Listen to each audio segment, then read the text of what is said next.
looking at an H&K USP compact, and it is chambered in 9mm. I just picked this up used from a local guy off of Arms List. Very pleased with it so far, with the way it looks, the way it feels, and the way it functions. I can't say that I am pleased right now with the way it shoots, because as soon as I'm done shooting this video, I'm going to go put the first rounds through it. So you guys are going to see that here, I should say, on this same video. But as soon as I'm done shooting here in my garage, I'm heading over to the range, and you guys will get to witness the first shots. Now, it is a double single action pistol, so you're going to see me shooting some double action, which I haven't done in about 2 years. That should be interesting. But as good as this double action trigger is, I don't think it'll be an issue whatsoever. So I'm going to pull it up here and show you guys up close what I got. If you're unfamiliar with the USP creation from HK, everybody, it's been around since 1993, and just what a great design. I think it looks like just a beautiful pistol. I think it looks great, and you can see cosmetically, the one I picked up, like I said, is used, but is in great shape.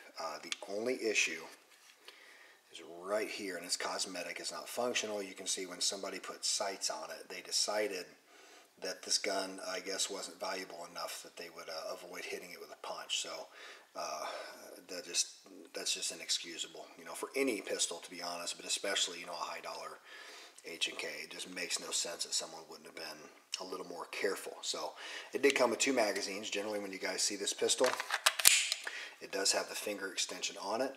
I like that. It's fine. It feels good. But, you know, with my hand size, I really don't need it. And I can see definitely carrying it. I've had it in and out of my holster some, but carrying it, I mean, I think it feels good like that. We'll see how it shoots also. So while we're talking, though, about how it feels, I've owned a Glock 23 and a Glock 19, which obviously are the same size pistol. This gun specs out bigger than a Glock 19, but the grip is so much smaller and better in the hand, it just feels smaller. The balance is incredible on this gun. It feels so good when you load up a mag and put that in your hand. It points naturally. I'm just hoping it shoots as well as it feels in the hand, and I have a feeling that it will. There's just a lot of good reviews on this particular gun. The full-size USP and even the compact, especially chambered 45, has been used by Navy SEALs, special ops guys for a long time. So it's very reliable. If you haven't read HK's testing protocol, guys, I encourage you to do it. There's a reason these pistols are more money, and it goes from how they take care of their employees at H&K to the testing that they put their guns through, especially this USP series. It's phenomenal what they put these guns through, and they shine. And that is up to and including, the most impressive thing is they intentionally put a blockage in the barrel and then fire around behind it. And not only does it clear the barrel, both obstructions, or the one obstruction in the round, even with a slight barrel ball, it's still held about a 4-inch group at 25 meters. So that's incredible. That just goes to show the quality of these guns. So did pick it up used again from a guy who has actually owned 3 of these in his lifetime. He kept one.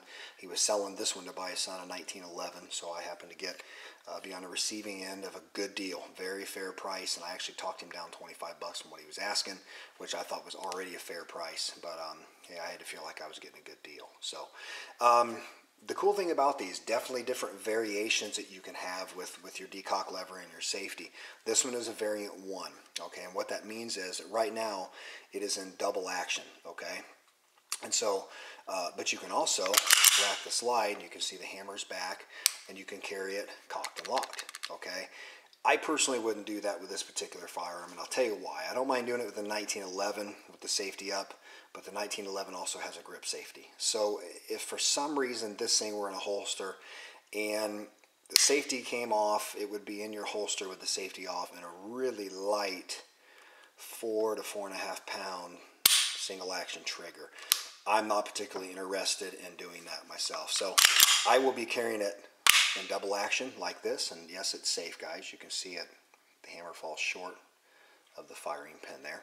By the way, old Trijicon night sights, they will be removed, and I'm going to put Trijicon HDs on this. I do prefer the Ameriglow iDot to the Trijicon HDs personally, but they don't make the iDot for this pistol. So anyway, double action trigger. We'll go ahead and take a look since we just looked at the single. Little take up, okay?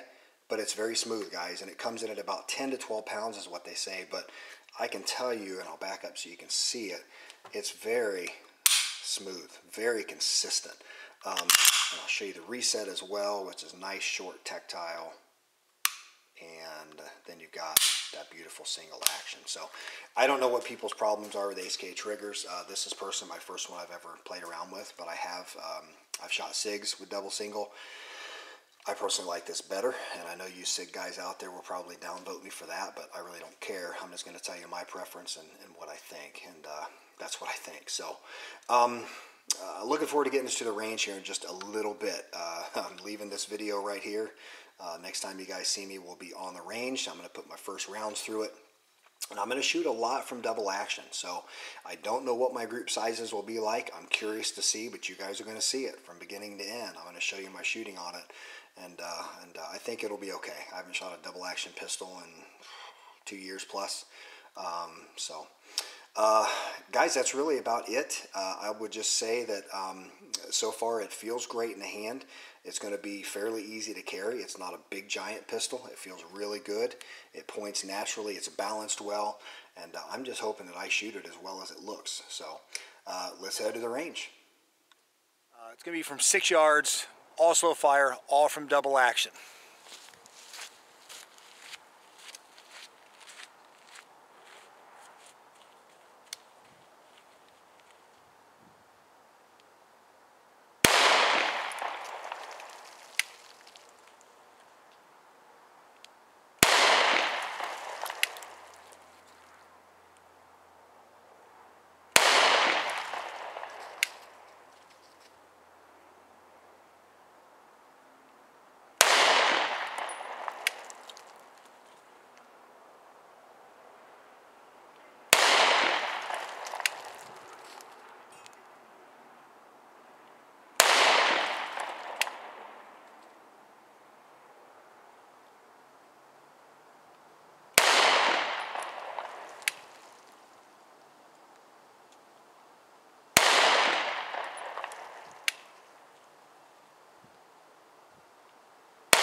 Trying to quick stroke it there.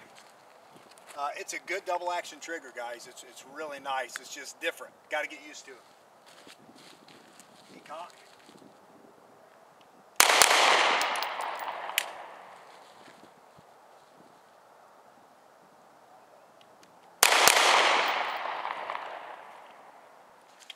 Tell you what, guys, one feature I really do appreciate about a hammer-fired gun is the ability to reholster, especially at appendix, while putting my thumb on the hammer. And you get that tactile feel to know that you're safe, you know, if the trigger is being pressed. So I really do appreciate that about hammer-fired guns. You know, I've owned the SIG P2022 and I've tried other ones. Man, this is a good one. I don't know why people complain about HK triggers, especially the double action. This thing is smooth and it's easy to shoot, and I know with more training, I'm just going to get better and better with it.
Much better. Gotta keep training. Gotta keep getting better, guys. I'm posting this video. I'm gonna humble myself. I'm putting it up there, yanking the trigger. I'm short stroking the trigger. I'm gonna get this down because I'll tell you what, right now, I know I say this about every gun you guys have ever seen me shoot. I really, really like it. This one's just different. I'm starting to believe in the HK bug that people get where they say there's just a difference. HK's never compromise slogan. It makes a lot of sense, and I'm really, really loving this gun.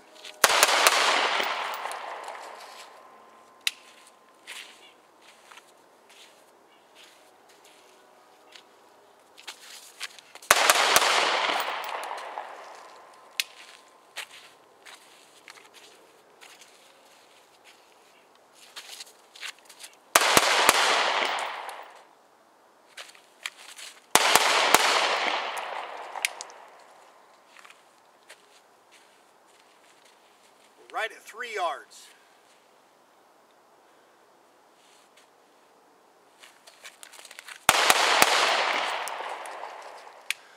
All right, guys, that is 114 rounds, 14 hollow points, 100 rounds of ball ammo, and couldn't be happier with it. Like I said, I know I say that about every gun I shoot, but most of them I've gotten to try before, so I already know that I like them. Sometimes that's not the case. But I think if you do your research, and especially if you know people, especially good shooters, and I know guys who were really good shooters and competition level shooters, and I like to talk to them and find out what they think about ergonomics and safety, no safety, you know, double action single, striker fired, you know, triggers and just all kinds of different things. And it's fun to absorb that knowledge and just try to grow in that knowledge, you know, every day. So overall, guys, I'm not going to complain. Targets look pretty good. Definitely, I'd say good enough for self-defense, including the headshots, you know, the Mozambiques I was doing. Guys, I hope you enjoyed the range trip with the HK USP9 Compact. It's definitely a keeper. There is no doubt in my mind. I fell in love with the gun when I held it. Like I said, I just felt like it wasn't as big and blocky and cumbersome as the Glock 19. And that's not bashing Glocks, so keep your nasty comments to yourself.